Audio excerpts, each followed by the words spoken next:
오늘 이 시간 주님께서 우리에게 주시는 말씀은 누가복음 8장 49절로 50절까지의 말씀입니다.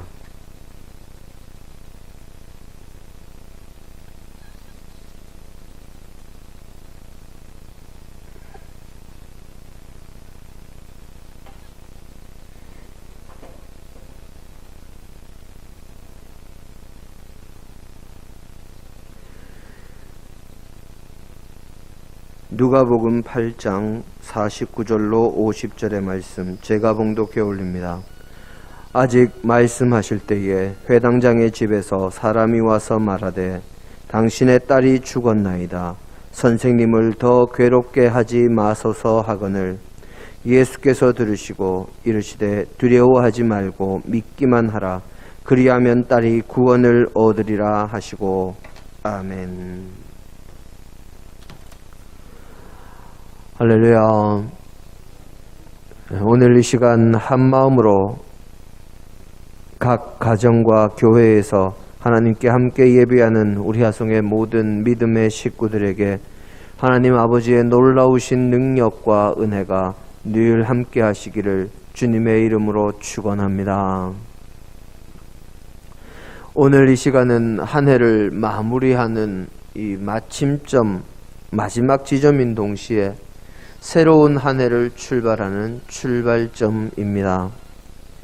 이 한 해의 시작과 이 한 해의 마지막에 함께 예배를 드리는 것은 모든 시간의 시작과 이 마지막이 하나님께로부터 말미암는다 하는 것을 믿는 그 믿음의 고백을 우리의 삶과 우리의 예배로 드러내는 것입니다.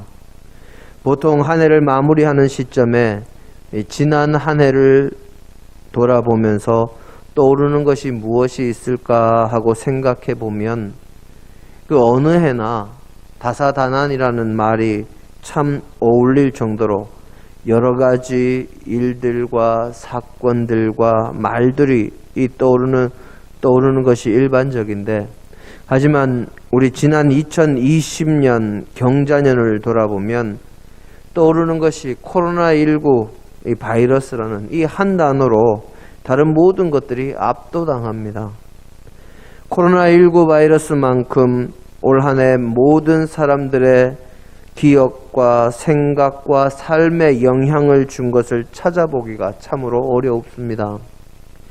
어쨌든 한 해의 마무리가 되는 시점에 이제 백신도 개발이 되어서 접종이 시작이 되었고 치료제도 이 조건부 승인을 기다리는 상황이라 해가 바뀌면 코로나19의 그늘에서 어느 정도 벗어날 수 있다 하는 그런 희망을 가지게 됩니다.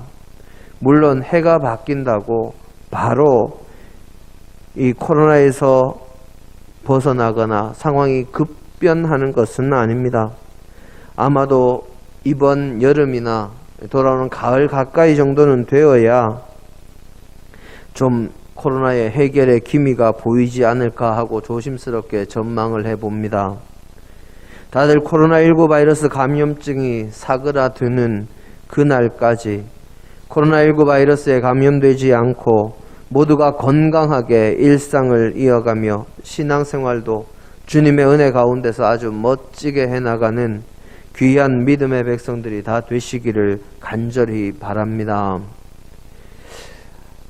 대충 한 30년쯤 전 이맘때로 기억을 합니다. 제가 군대에 있을 때였는데요. 이 GOP에서 근무할 때 잠시 이 파견을 나간 적이 있었습니다. 파견 나간 부대의 이 소초장과 함께 밤에 커피를 마시면서 이런저런 이야기를 나누다가 그때 중위였던 소초장이 병장인 제게 김 병장은 제대하면 뭐 할 거냐 하고 물었습니다. 그래서 제가 저는 학교 다시 복학을 해야죠 했더니 전공이 뭐냐고 물어서 신학이라고 대답을 했습니다.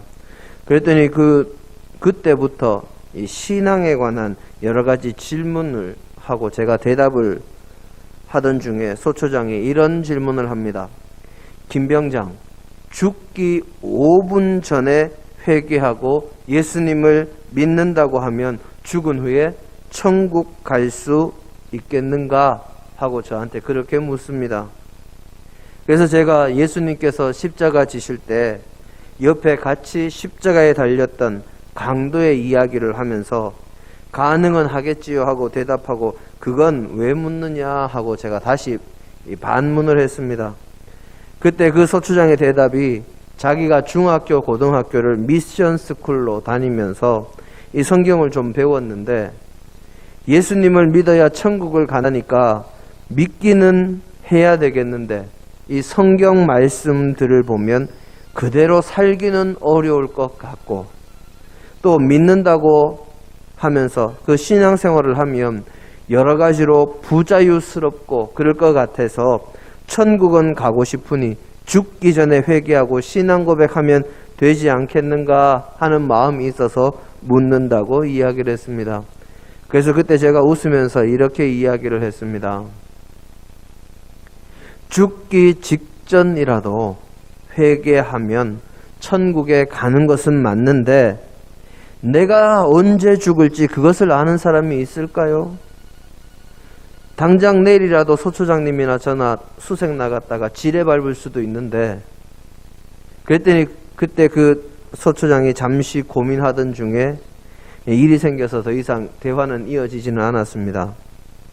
죽기 직전이라도 믿으면 죽기 직전이라도 회개하면 천국에 가는 것은 맞습니다. 하지만 누구도 자신이 언제 죽을지 알 수는 없는 노릇입니다. 그래서 기회가 있을 때, 할 수 있을 때 믿고 헌신하고 봉사하고 해야 하는 것이지요. 하지만 죽기 직전이라도 회개하고 믿음을 고백할 수 있다면 그 인생은 인생의 마무리를 잘 해서 천국 가는 인생이 되는 것입니다. 이처럼 모든 일에는 마무리가 있어야 하고 그 마무리를 잘 할 때 모든 일이 잘한 것으로 평가가 되는 것입니다. 아무리 일의 시작이 거창해도 아무리 큰 일이라고 해도 그 마무리가 시원치 않으면 그 일 전체가 시원치 않고 시시한 일이 되어 버리는 것입니다.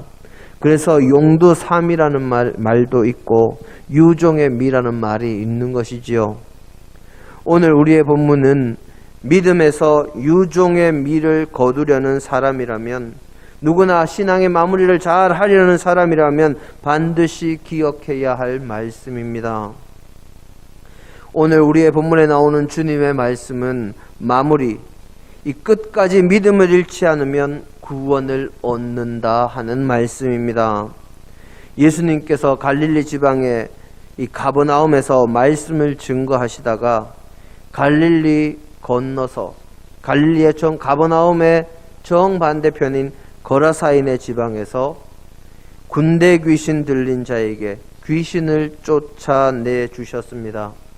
그런데 그 후에 그 지역 사람들이 주님을 거부함으로 주님께서 자신들의 마음에 들어오는 것을 거부함으로 주님께서 다시 배를 타고 건너편인 가버나움으로 오셨습니다.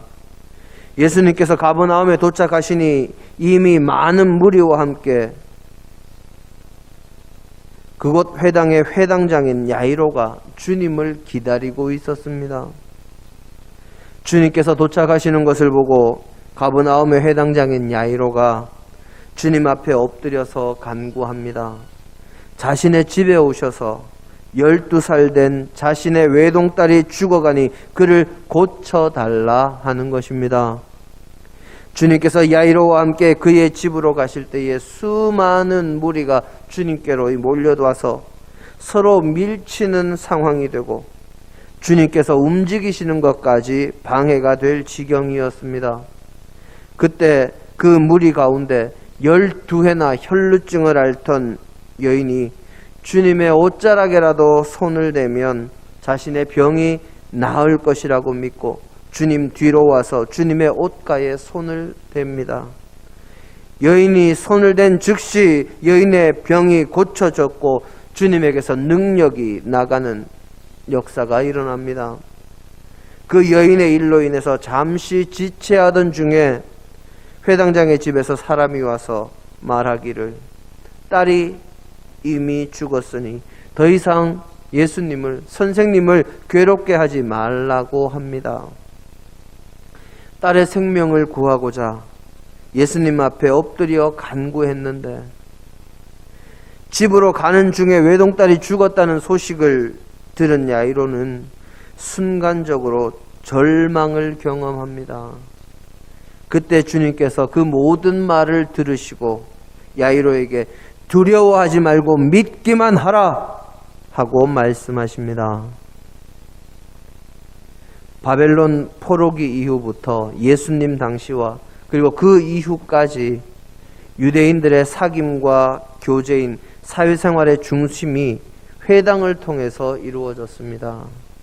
그리고 예배와 말씀 교육, 율법 교육을 위주로 이루어지던 유대인들의 신앙생활의 중심도 회당이었고 재판까지도 회당에서 이루어지므로 그 지역 유대인들의 모든 삶의 중심이던 회당의 장으로, 회당의 중심이며 그 지역 유대교회의 중심이던 야이로가 자신의 사회적인 체면과 종교적인 지위와 존경받던 회당의 장이라는 그 모든 것을 내려놓고 주님 앞에 엎드렸는데 자신의 딸의 병을 고치지 못하고 그 딸이 죽었다니 얼마나 그 상실감이 컸을까 하는 것을 생각해 봅니다. 당시 유대인들에게 주님은 배간시당하고 핍박받으시기 시작하던 상황에 회당장이면서도 예수님이시라면 자신의 딸을 고쳐주실 줄 믿고 주님 앞에 엎드렸는데 딸이 주님을 만나기도 전에 죽었으니 참으로 그보다 허망한 일이 없는 그런 상황이 된 것이지요. 그렇게 낭망하는 야이로에게 주님께서 말씀하십니다. 걱정 말고 믿기만 하라. 그리하면 딸이 구원을 얻으리라.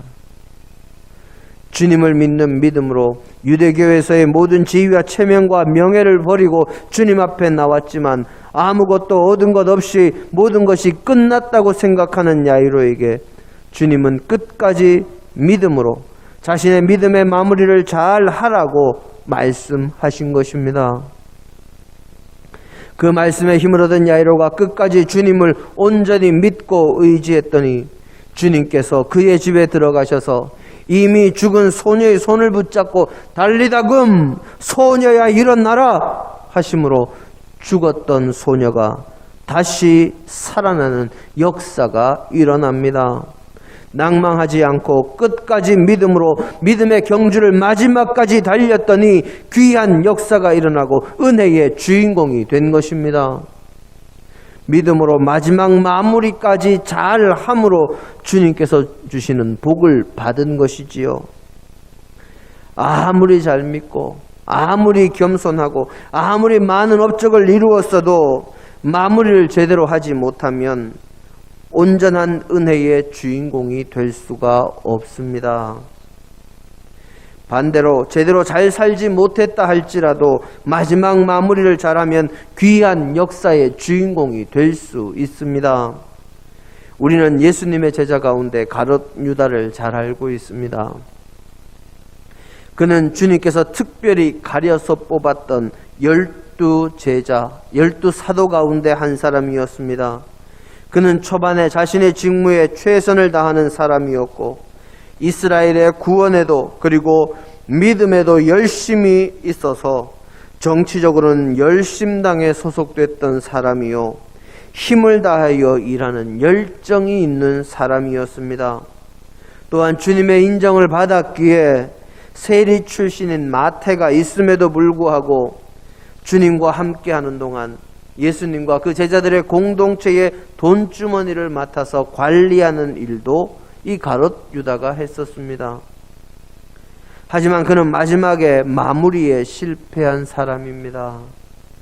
주님과 그분의 말씀을 끝까지 믿고 의지한 것이 아니라 자신의 인간적인 욕심과 자기의 교만한 생각에 빠져서 주님을 배신하는 배신자의 길을 선택했고 그 후에 양심의 가책을 느꼈지만 회개하기보다는 자살함으로 자신의 생명을 스스로 마치는 잘못된 선택을 합니다. 마무리를 제대로 하지 못한 것이지요. 결국 영광스러운 자리에서 시작했지만 배반으로 멸망의 자리에서 인생을 끝내고 만 것입니다. 우리는 또한 다윗의 아들이요 1000번제를 드림으로 하나님의 은혜로 최고의 지혜 그리고 전무후무한 이 축복을 받았던 솔로몬 왕을 잘 알고 있습니다. 솔로몬 왕도 자신의 시작은 좋은 믿음으로 하나님을 전적으로 신뢰함으로 시작을 했습니다. 그런데 그가 왕위에 즉위한 후에 점점 그의 마음이 하나님에게서 멀어지기 시작합니다. 다윗 왕이 자신의 아버지인 다윗 왕이 미리 준비를 해놓았다고 하지만 성전을 짓는 데는 6년, 성전을 짓는 데는 7년, 자신의 왕궁을 짓는 데는 13년의 세월이 걸리고 그 규모도 갑절이나 되도록 지었습니다. 뿐만 아니라 후궁을 많이 두지 말라 주님께서 말씀하셨지만 비와 빈과 후궁을 합쳐서 1000이나 되는 아내를 두었고 그 후궁들이 시집 오기 전에 자신들의 친정에서 섬기던 우상을 그대로 섬길 수 있도록 허락했고 그 우상들을 위한 사당을 다 지어줌으로 해서 이스라엘 전국에 우상으로 정말 어디를 보아도 우상이 되는 우상천지로 만든 사람이 또한 이 솔로몬이었습니다. 주님의 말씀이 그에게 임해서 그에게 바른 길로 가라 몇 번이나 명하심에도 돌아서지 않다가 결국 자신이 죽은 후에 우상 숭배의 형벌로 이스라엘 나라가 자신의 아들 대에서 둘로 쪼개지는 불행의 역사가 일어나도록 만든 사람이 솔로몬이었습니다. 처음에 시작은 하나님을 잘 믿고 하나님만 의지하는 1000번제를 드리는 그런 모습이었지만 그 마무리가 온전하지 못함으로 불행의 씨앗을 남겼고 결국 온 이스라엘이 둘로 나뉘며 서로 싸우고 우상 숭배로 이방 민족에게 차례로 멸망당하는 비극의 원인을 남겨준 사람이 되었습니다. 우리가 잘 아는 베드로는 이와는 정반대의 모습이지요. 마무리를 잘하는 모습으로 은혜를 받은 사람입니다. 베드로는 자신의 집에서 자신의 작물을 치료해 주시는 주님을 만났고 후에 밤새 한 마리도 잡지 못한 물고기를 단 한 번의 그물질로 배 2척이 가라앉을 정도로 많은 물고기를 잡게 만드신 주님을 보며 자신은 죄인이니 자신을 떠나달라 했지만 사람을 낚는 어부가 되게 하리니 나를 따르라 하는 주님의 말씀에 배와 그물을 다 버려두고 주님을 따랐습니다. 주님을 따르면서도 급한 성격으로 여러 가지 작은 사고를 쳤고 좌충우돌하는 그런 잘못들을 저지르기도 했지만 가장 큰 사건은 예수님께서 잡히시던 날 밤 대제사장의 집들에서 예수님을 3번이나 모른다 부인한 사건이었습니다. 모두가 주님을 모른다고 주님을 떠나도 자신만은 주님 곁에 남을 것이라 목숨을 걸고 주님을 지킬 것이라 호언장담했던 지가 하루도 지나지 않았는데 주님을 3번이나 부인한 자신을 보면서 그는 통곡하며 회개합니다. 그렇게 회개한 이후에 그는 주님의 말씀에 순종해서 성령의 임재를 기다리며 기도에 전념했고 성령의 충만함을 받은 이후에는 한 번의 설교로 3000명이나 회개하게 만드는 역사의 주인공이 되었으며 주님 이후에 믿는 사람들을 이끄는 구심점이 되어서 사도로 사역했고 로마의 박해에 십자가에 거꾸로 달려 죽기까지 순교하기까지 자신의 믿음을 부인하지 않고 주님의 사역에 헌신하는 자가 되어서 인생의 마무리를 잘 함으로 사도들 가운데 수장이 되고 가톨릭의 초대 교황이 되는 역사의 주인공이 되었습니다. 우리의 인생에서 우리의 신앙생활에서 마무리는 참으로 중요합니다. 마무리를 잘 하느냐 그렇지 않느냐에 따라 그 모든 것이 달라지기 때문입니다. 마무리를 잘 하기 위해서는 매 순간순간 최선을 다하며 살아야 합니다. 우리의 인생의 마지막이 언제인지 우리는 알 수 없기 때문에 마지막 순간에만 잘하는 것이 아니라 마지막 순간에만 잘하겠다는 꼼수를 쓰려고 할 것이 아니라 매 순간 성실해야 하는 것이지요.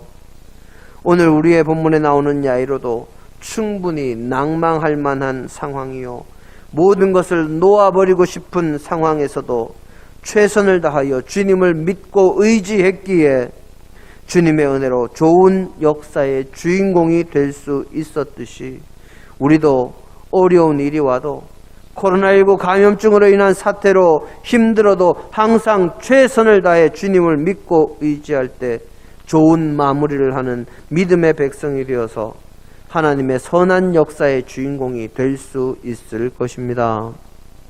사랑하는 성도 여러분, 지금은 한 해를 마무리하는 시간입니다. 그리고 또한 한 해를 시작하는 시간입니다. 우리가 한 해와 한 달, 한 주의 시작과 끝은 알 수 있지만 우리 인생의 끝은 누구도 알 수 없습니다.